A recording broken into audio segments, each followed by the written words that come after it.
guys, this is Stas again. So here it is. Top 10 movies, and I'm not talking, 2013, 2014, all that. I'm talking movies, my favorite movies of all time from my existence and on, from 1994 up until 2014. Yes, this year is actually 2014, 2014. So here we go. Number 10 is the movie Big, starring Tom Hanks. I absolutely love this movie. You know what? It highlights 80s and it's really awesome. And it's that awesome that you actually have to see it. Tom Hanks was young and it was, 80s kind of highlight. It's really, it separates other movies for sure. Because the way youth looks at adulthood and the way adulthood looks at youth. And, just like Sigmund Freud used to say, it's kind of like his theory, the idea of sort of how kids, they're ashamed to admit the fact that they think like adults, and adults, they think like kids. And there's a shame and embarrassment over that. So this movie is really amazing in that fact, and I've seen it, a few times and I actually like it, and that's why I like it, because I've seen it, so many times actually that I just love this movie so much. And here we go. Number 9 is oh man, I forgot my script. Shine. There you go. A great movie. This piano player basically fails to play. Plays so good, like his fingers are long as and he fails and then he gets up and does it again. It's absolutely awesome movie. You gotta see this. Also made in 90s or it's really awesome. For the fact that basically the guy fails and his parents discourage him to play piano and everything, and he actually still does play and just kicks such a major ass that it's absolutely inspirational in every way, in the sense of the word. And in my opinion, that's actually why movies are memorable and amazing. I forgot the number 8 is Boogie Nights. Of course, Boogie Nights, because porn is awesome. It's art form beyond everything, and it's basically the rise and fall of porn in adult industry, because it was basically golden age of porn in the 70s, and then it fell. Like old days, actually, you could go to theater and see some adult film, like Deep Throat was actually very mainstream and the most mainstream. But even that movie, the actress, she complained in her book later that, it was abuse, and that the person that actually, made her do all those things, her boyfriend, he abused her and everything. So it's kind of interesting in the fact that in one sense, one half the film, you think, oh, it's awesome porn. Some people most people don't like porn, obviously, but if you think about it, there is some kind of charm and you kind of feel, and you relate those characters. And there are many characters. The movie actually starts with this crane shot that P.T. Anderson, was inspired by Martin Scorsese's, this long shot in a restaurant scene. And in Goodfellas, yes, and so it introduces all the characters. And also, what's interesting about Boogie Nights is the fact that this movie was, Paul was inspired by John C. Holmes, a porn actor who actually slept with more than 2,000 women. Anyway, what's funny about that is the fact that this guy had, really big penis, and so. And and then he got addicted to cocaine, and then he got AIDS, and then obviously it's very similar, and the red car he drove, and it's a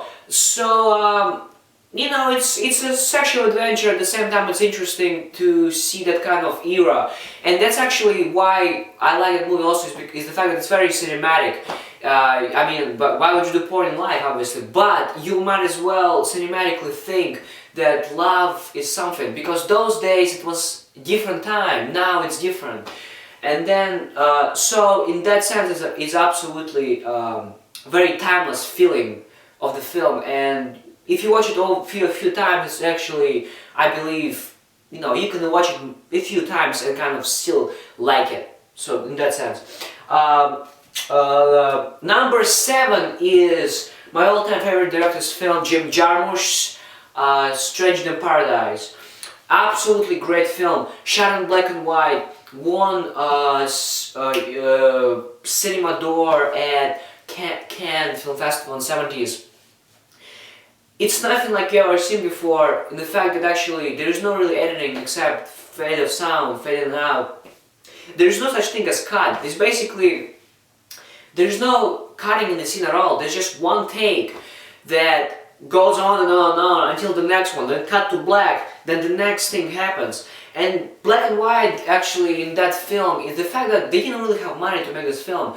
And no, it's also the key in independent cinema because, you know, you could just look at it and say, oh man, I can make a movie, you know, it's sort of like Clerks, you know, it's like, man, I could actually make a movie, you know, if you, those cats can do that, you know, you could do that too. So in that sense, but the thing is, in my opinion, black and white actually adds to this movie, because Paradise itself, the reason why it's called like that is because those characters are so frustrated with their lives and bored, and it's so hard to please them, that they actually can't get into paradise. And paradise, not mean paradise like when you die, it's sort of paradise as if it's real life, and they actually can't get into that real life thing. And so, you know, in that sense, it's very, very interesting to look at a movie like that and sort of feel with those characters, only 3 characters really. And the movie is basically follows, you know, the guy who, Willie, who is from Budapest, you know, Hungary, and then gets a call one day from his, I don't know, relatives or something, and actually, yeah, relative, and they tell him that his cousin, you know, Eva, comes to town, to New York, and he is a self-referential, you know, self-perplexed, self-indulgent hipster, I would say, that sort of doesn't want anyone to kind of enter his world. And so once she comes into his life, and then, you know, they don't really talk. Actually, those characters don't even talk. They just watch TV, smoke cigarettes. What's funny is that a year later, when the title card pops up, he actually decides, him and his buddy decide to actually visit her in Cleveland. And also Cleveland is funny because it's a very personal film, and that's why I love Jim Jarmusch so much, is the fact that Cleveland was actually related to him because it wasn't that far, I think, from Ohio, or, I mean, I'm not good at geography anyway, but Cleveland actually is, to Jim Jarmusch, it was a very personal thing. And all of his films are in that way, you know, Dead Man, starring Johnny Depp, Mystery Train, Limits of Control, all of this. But, you know, he's considered avant-garde art cinema because, but I mean, even though it's avant-garde, it's still, you know, he's also always trying to find a new way to tell a story, which is why this film is very unique, you know. And so that's why, in my opinion, that's, you know, that's great filmmaking and, you know, very inventive in its way. So I highly recommend this one, Stranger in Paradise again. It's called.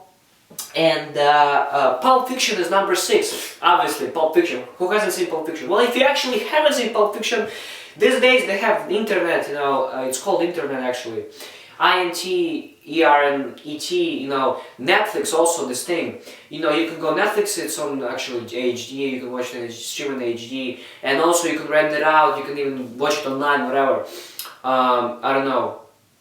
It's just amazing. Pulp Fiction is basically, it's a landmark of cinema in the 1990s, and actually now it's considered, you know, top, you know, just considered the greatest films of all time. It's referenced in all kinds of stuff. There is many references to many movies, MacGuffin, suitcase. People always ask, you know, what's inside the suitcase? Well, there's nothing inside the suitcase. It's basically a plot device to drag the story forward, just like Alfred Hitchcock or Casablanca, starring Humphrey Bogart. The, you know, Letters of Transit. It's basically just letters, and you think, what, you know, why would those cats, you know, why those filmmakers put letters? Well, the fact is, it's to drive the story forward. They're like, oh man, I have a letter, you know, and so they put this letter thing, you know, and then, and Suitcase is the same thing, and also 666, sort of, as if Marcellus Wallace, the boss in the film, sort of, it's his kind of soul thing, and sort of, as if Suitcase represents kind of life, 90s also, and Pulp Fiction. But yeah, Pulp Fiction is also the name from basically pulpy novels that Tarantino basically took those stories and made them, the thing about Tarantino is that he always tries to tell a story in novel way. Because in a novel, you read a novel and you don't really think about it, it's like chapters, but in a movie, movies just follows from beginning to end. But the thing is, once you put the chapters, it becomes non-linear, so the story doesn't follow the order. And that's one of the things about Tarantino's work. So yeah, like, you got the idea. In my opinion, all this non-linear stuff is absolutely amazing because you just, it makes the story more interesting. It's just from simple story and on. So must-see film, Quentin Tarantino, 1994, Pulp Fiction. Next film on our list is called Bound. Wachowski brothers' first film. For those of you who don't know those cats, they did Matrix, which most people obviously know. But if you haven't seen it, hey, rent it or use the internet. INTRNET, a great source. It's absolutely great. The first flick, and it's really key in independent cinema because you might as well make it. Make movies like that. I mean, not obviously, but it's possible. There's one location, the story follows these two chicks, lesbians. I mean, you might think, well, lesbian, that's crazy, girl should go with the guy with the girl. But the thing about this film, I think it makes you actually believe. And at the same time, I mean, why would the guy always guy with the girl? You might think about it, why can the girl go with the girl? It's kind of badass, and that film it is. I mean, it's actually neo-noir. From French, noir means black film. And it's absolutely timeless, if you romantic feeling to it is absolutely awesome. Those cats, basically, so the main character is, cleaner, she cleans, sinks, all that stuff. And then this woman comes in, it's like on her floor and says, you want a cup of coffee? And obviously a cup of coffee, in every movie, as you know what happens later, there's love triangle going on. And then, her boyfriend and the mafia, he decides to obviously, steal cash, steal a lot of money, and so those girls, they want to steal money now. So they steal it from him, there's violence going on and stuff, and then the movie ends with them just driving away. It's absolutely great film, so I highly recommend this one. Next film is number 4 in our list is Manhattan. Manhattan is just great picture, black and white, shot by great cinematographer. Gordon Willis, American Society of Cinematographers. In 2003, he was named by American International Guild of Cinematographers. One of the most influential cinematographers in history of cinema.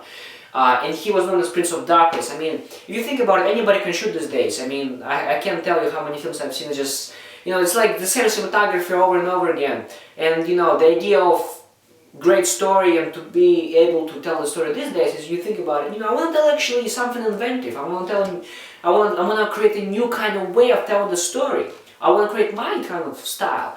And so this is a great example of just a great artist, because his characters work from darkness, absolute darkness that fills the entire screen, up to lighting, and some scenes you don't even see anything. You barely see something, but you might see sometimes just a little bit of nose and stuff. He actually shot Godfather flicks and all that. It's absolutely great.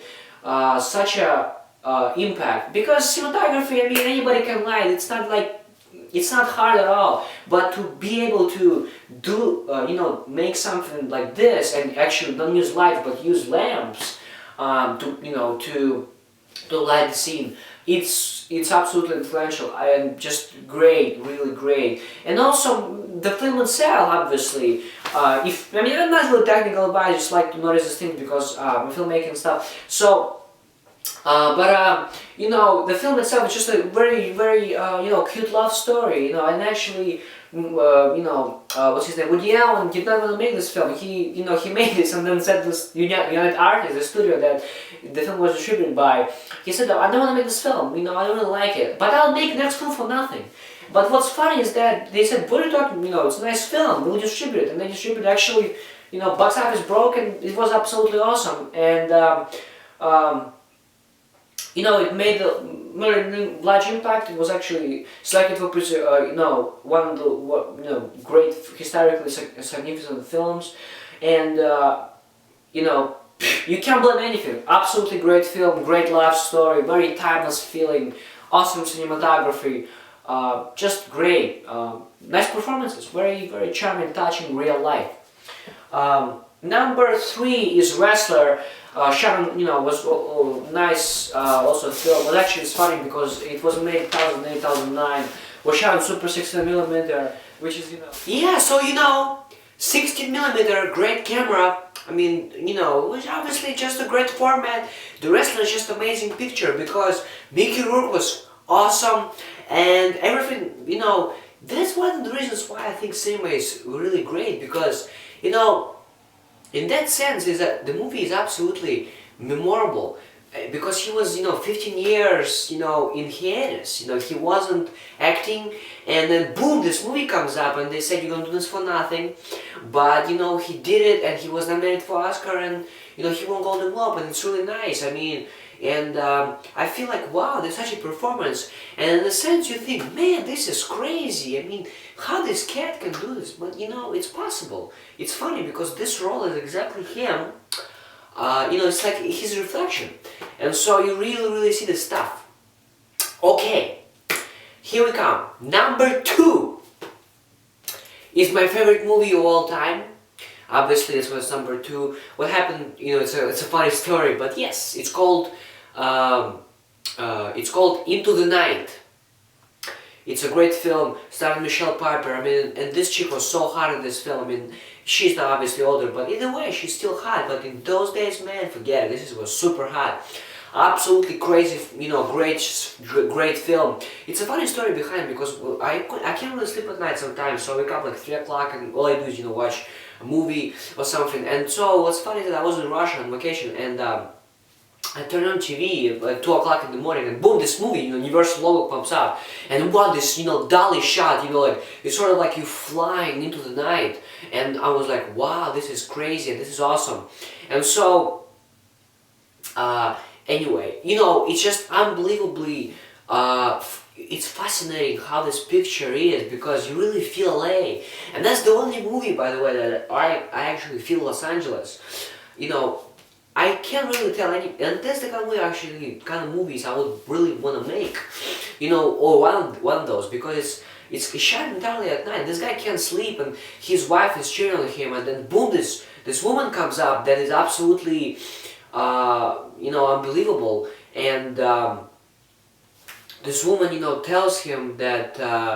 What happens is he tries to, he comes home and his wife is making love to other guy. And then what happens is, what's funny is that, and then one night he can't sleep obviously, and then he drives to airport. So after he drives to airport, he meets this woman, and basically the whole idea is they try to steal a Turkish mafia, try to steal stones from him. And there's some funny scenes, I mean, I can't tell you. There's a scene with peanuts, this Turkish people are eating peanuts, in the living room, and it's so awesome.